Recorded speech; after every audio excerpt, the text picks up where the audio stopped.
क्रोध हर किसी को आता है। जब भी किसी की बात बुरी लगती है या किसी का व्यवहार पसंद नहीं आता है तो गुस्सा आ जाता है। और एक बार जब यह आता है तो फिर दिमाग से निकलने का नाम नहीं लेता। ऐसे में आप उस घटना को लेकर बैठ जाते हैं, उसके बारे में सोचते रहते हैं। हर समय वही बात दिमाग में घूमती रहती है। आप किसी से कोई भी बात करें, वह घटना बीच में आ जाती है। ऐसे में आप न चाहते हुए भी उस बारे में बात करने लगते हैं, उसकी शिकायत करने लगते हैं।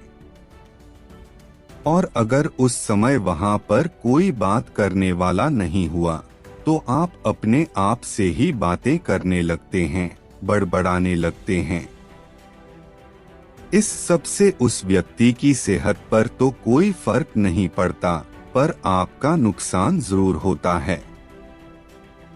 लेकिन अगर आप चाहें तो इस स्थिति से बच सकते हैं, इस नुकसान से खुद को बचा सकते हैं।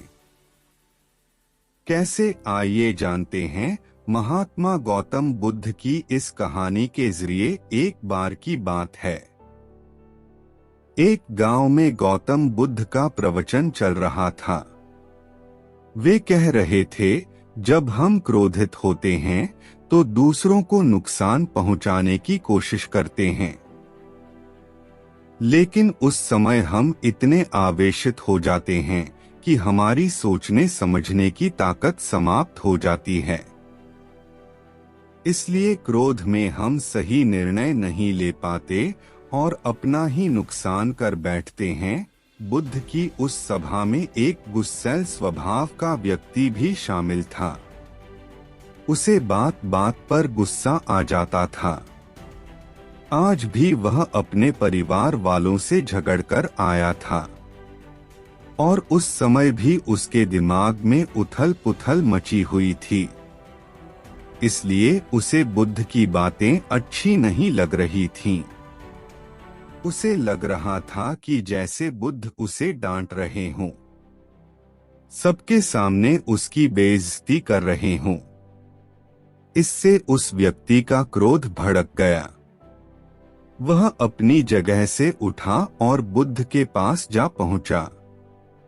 इससे पहले कि कोई कुछ समझता, उसने बुद्ध के मुंह पर थूक दिया। यह देखकर वहां मौजूद लोग भड़क उठे और उस व्यक्ति के बारे में बुरा भला कहने लगे। लेकिन बुद्ध अभी भी अपनी जगह पर शांत बैठे हुए थे। उन्होंने अपना चेहरा पोंछा और बोले, क्या बात है वत्स, तुम्हें कुछ कहना है? उस व्यक्ति ने बुद्ध की बात का कोई जवाब नहीं दिया। वह बिना कुछ कहे वहां से चला गया। यह देखकर एक व्यक्ति से नहीं रहा गया। उसने बुद्ध से पूछा, महात्मन, उस मूर्ख व्यक्ति ने आपका अपमान किया और आपने उसे कुछ नहीं कहा। उसकी बात सुनकर बुद्ध धीरे से मुस्कुराए और फिर बोले, तुमने शायद उस व्यक्ति का चेहरा नहीं देखा। वह बहुत परेशान लग रहा था। मुझे लगता है कि वह किसी चिंता में घिरा हुआ था। इसलिए ऐसे व्यक्ति, परेशान व्यक्ति को क्या दोष देना। बुद्ध पर थूकने वाला व्यक्ति सभा से उठने के बाद अपने घर चला गया। वह दिन भर बेचैन रहा। उसे अपनी करनी पर पछतावा होता रहा। रात में भी वह सो नहीं पाया और बेचैनी में इधर उधर करवट बदलता रहा। अगले दिन वह फिर से बुद्ध की सभा में गया। वहां पहुंचते ही वह बुद्ध के चरणों में गिर पड़ा और रोने लगा।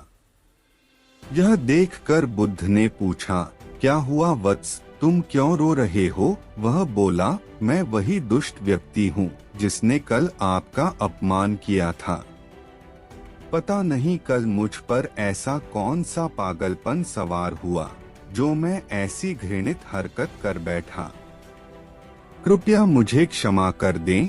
बुद्ध बोले, कल की बातें तो कल ही समाप्त हो गईं वत्स। कल के बारे में आज क्या सोचना। अगर मैं उस घटना के बारे में सोचता रहता, क्रोध करता, तो उससे तो सिर्फ मेरा दिल दुखता। तुम्हें उससे कोई फर्क नहीं पड़ता। इसलिए बुरी घटना को याद रखना कोई समझदारी की बात नहीं है। इससे हमारी परेशानियां बढ़ जाती हैं और जीवन ठहर जाता है। इसीलिए अप्रिय बातों और अप्रिय घटनाओं को भूलने में ही समझदारी है। जो व्यक्ति ऐसी घटनाओं को भूल जाता है वही जीवन में आगे बढ़ता, और जो उनमें उलझा रहता है उसका जीवन चक्रव्यूह के समान हो जाता है, जिसमें से वह चाहकर भी बाहर नहीं निकल पाता है। दोस्तों, गुस्सा करना बिल्कुल ऐसा होता है कि जहर तो आप पिएं और कामना करें कि मर सामने वाला जाए।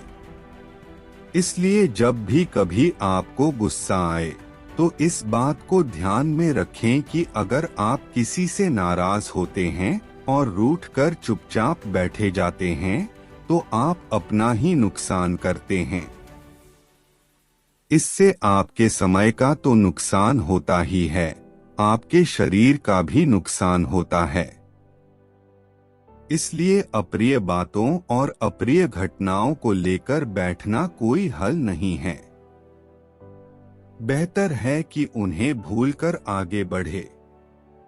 तभी आप जीवन के प्रवाह के साथ अपने आप को जोड़ पाएंगे और जीवन का आनंद ले पाएंगे। हम में से ज्यादातर लोग यही समझते हैं कि हमारे दुखों का कारण कोई दूसरा व्यक्ति है, और जब हम ऐसा मानते हैं तो हम अपने स्वनियंत्रण की कमी और अक्षमता को अनदेखा कर रहे होते हैं।